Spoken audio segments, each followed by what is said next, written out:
Hey guys, welcome back to Burn and Rubber Garage. Yes, we did it. We hit 2,500 and we are climbing past that. So thank you, each and every single one of you. Thanks for the comments, thanks for the likes, thanks for the views, thanks for the support. We are back working on this, the 92 Mustang GT. Got the new tires on it last time. Needs a bath, but first, what we are gonna do, we are gonna change the oil on this bad boy. I don't think I've changed the oil in about a year. But it also has only been now probably about 600, 700 miles is all. Gonna also put a wrench on a lot of the bolts down there just to check it. Probably like the oil pan, rear suspension, stuff like that. We're just gonna give it a good one over like I should have done when I bought it. But then I didn't. So with that, we'll get started here. I'm gonna pull up over here on these race ramps. We'll get it up in the air, we'll get the oil draining. And then we'll put the new stuff in, put the new filter on, and then kind of go from there around the car. The car is not going to be super fast. I know that going to the drag strip, but that's okay. It happens. We're going to go have some fun with it soon. What I would like to do is probably pay somebody to put rear gears in, because that's just a task I don't want to screw up. And then I think we'll pick up a lot of power. We'll lose some miles per gallon, because as of right now, this is a mid-20s, 20, 25. 23 mile per gallon car. I've had it even as high as 27 on one tank. So it can get good mileage, it's just not fast. I think there's a lot of cars out there that could beat this thing that are modern cars that shouldn't be able to. So with that being said, let's get started here.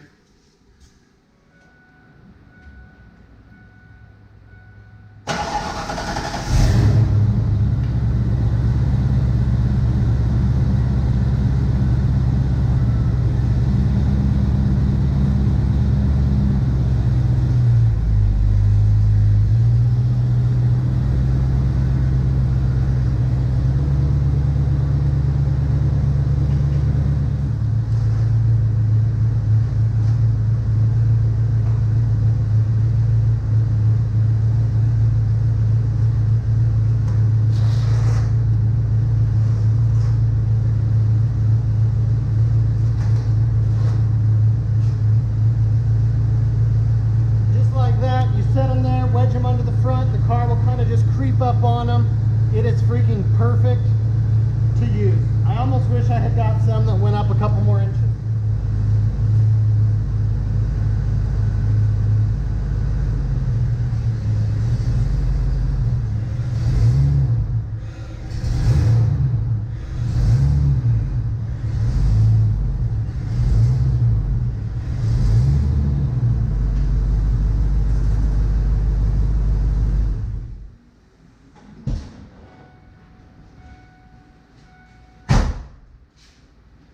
And just like that, she's up on the race ramps, and you can see here, I've got plenty of room to get under. Let's go ahead, get under there and start draining the oil. Okay, we're up there. I'm gonna get the tools, what we need. I wanted to show you guys the oil. It's not terrible. I mean, it does need to be changed, but I don't think it was great oil. This was what was in the car when I got it. Like I said, it hasn't been very far. One thing I did want to do is, geez, look at this. I'm probably gonna have to do a video on this. Look at this truck all shined up. I mean, look at this. Right down to the chrome. I mean, just did some detailing on this thing, put a little elbow grease in it. Those rims are super wide. But anyways, we'll do that in another video maybe. Back on this, I've got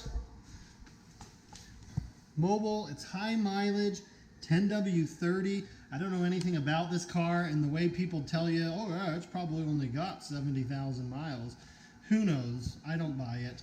I like the Can-N, so I can possibly wrench them off, even though that never works, and I always end up using a filter wrench. But then I've got my oil over there by the compressor that catches all the oil. So let's get under there and drain this. Got the tranny back there. You can see the X pipe there. Kind of wish it was an H. It looks to me like we have two oil drain plugs on this bad boy. One right here, which we will drain now, and one at the front. Because of this cross member, we may have to drain them both. So The nice thing about starting the car for a minute, lets the oil circulate a little bit, grabs some of the crap out of it if there is any, and puts it down in. Warmer oil will flow a little bit. You don't want it hot to burn yourself, but warmer oil will flow a little bit to come out. So we'll let this drain here for a minute. And then I think we'll drain it at the front too in case there's any up here. Problem with that going to be that we're on a little bit of a hill, so I don't know if that'll drain as well as we'd hoped. So, all right guys, so on this you've got two. You've got one back there, you've got one right there, so it can clear this. We do want to get all the old oil out of this too. This one I don't believe had been off in a long time. It took a lot to get that to break loose. I had to use a breaker bar to break it loose. I just couldn't get enough with this little guy here. So I'm going to go ahead, undo this. We'll drain it into here. The back's already been drained, so we're about to here. And then we'll put the new stuff in, and we'll get that filter out.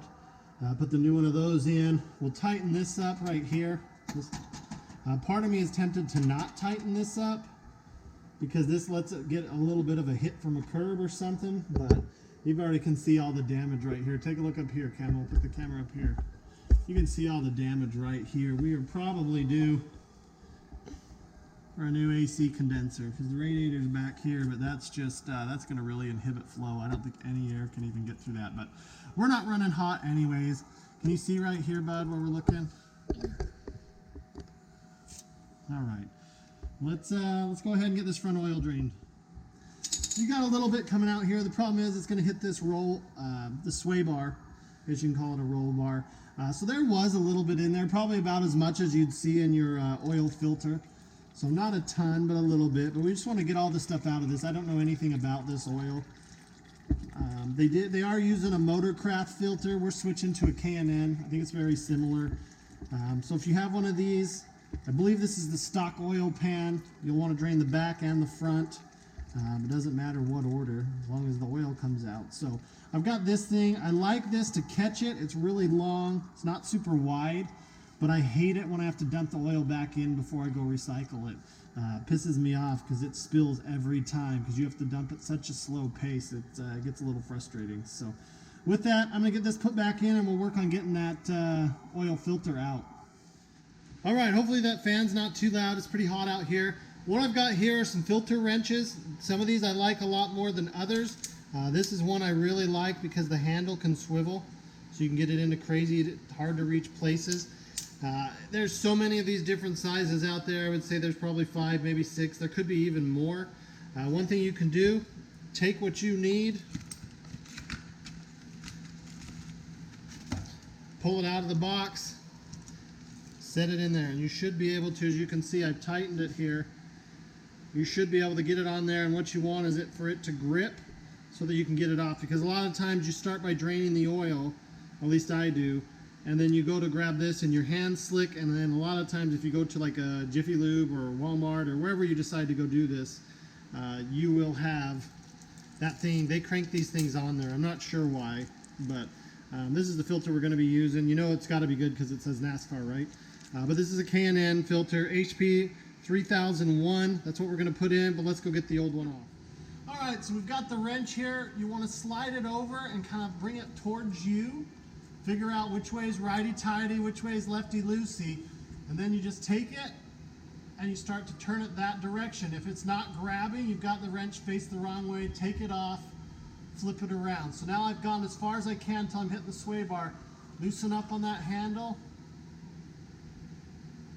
and just keep doing that a couple times. This thing was on there. There's no way my hand was going to be able to get that off. So now what you got to do, line up your pan. It's really a guessing game, sadly. This thing is going to hit all this crap on the way down, and it is going down everything. So be prepared to come through here with a little bit of a towel afterwards. It wasn't too bad because it's a little bit of an angle.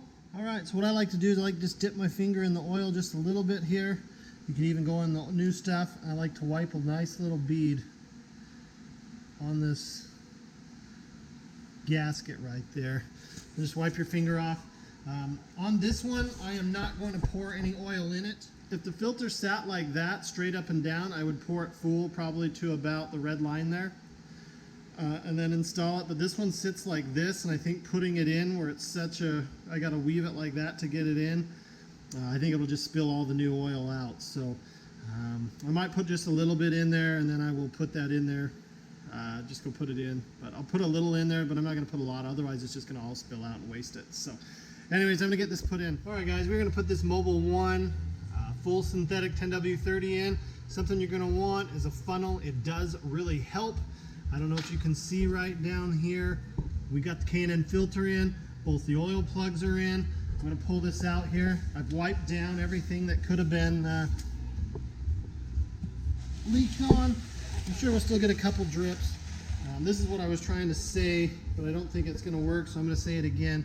This has what they call an oil filter spot. So when you're under the car, you set that right there, and the grooves right there let the oil come out. I mean, there's still oil in it, but not as much as if you set it flat and it traps it all in. So just another nice little thing about this. My biggest gripe with this is this little, turn this out here in the light, is this little pour spout. It's too small. It ends up coming over the edges and missing, going back into that container up there. So anyways, I'm gonna get the oil poured in and we'll go from there.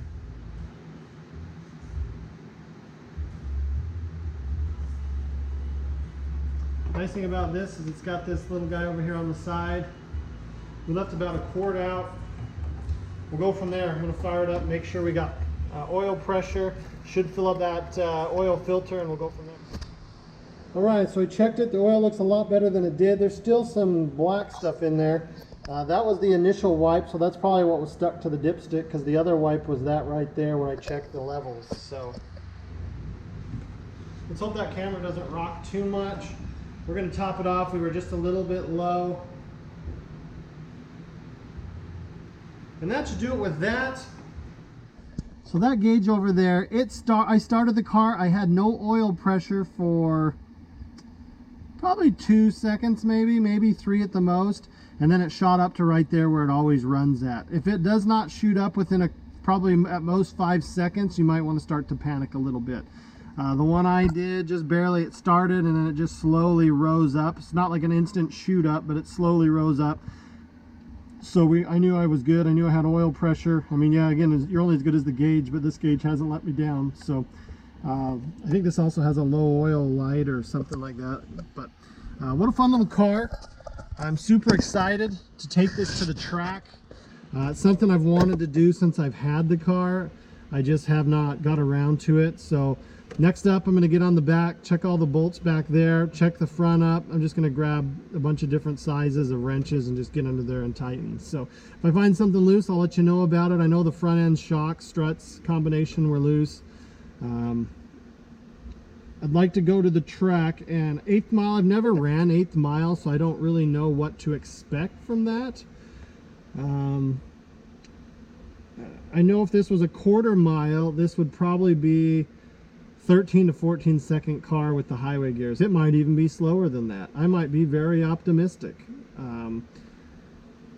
I just think we'll go run it. I'll probably try and get get rid of the highway gears, get some real gears out back, and run it again. Get some stickier tires that aren't trashed, run it again, and then dump the interior, shave some weight, put the underdrive pulleys on, run it again. I'd like to be able to see from where I'm at baseline just what I can run, how much speed we can pick up. This car by no means is a rocket ship. That car is, compared to this. You can really beat that. That's pretty impressive. So yeah, anyways, thanks for watching. Thanks for subscribing. I'd like to thank everybody for helping get us to 2,500. We'll see if we can keep going. This is kind of a more boring video, so I apologize about that. But it's something that needs to be done, and it's something you're going to want to do as soon as you start really driving the car. So we'll see you on the next one. If you can, hit subscribe, give it a thumbs up, leave a comment, and we'll see you on the next one. Thanks.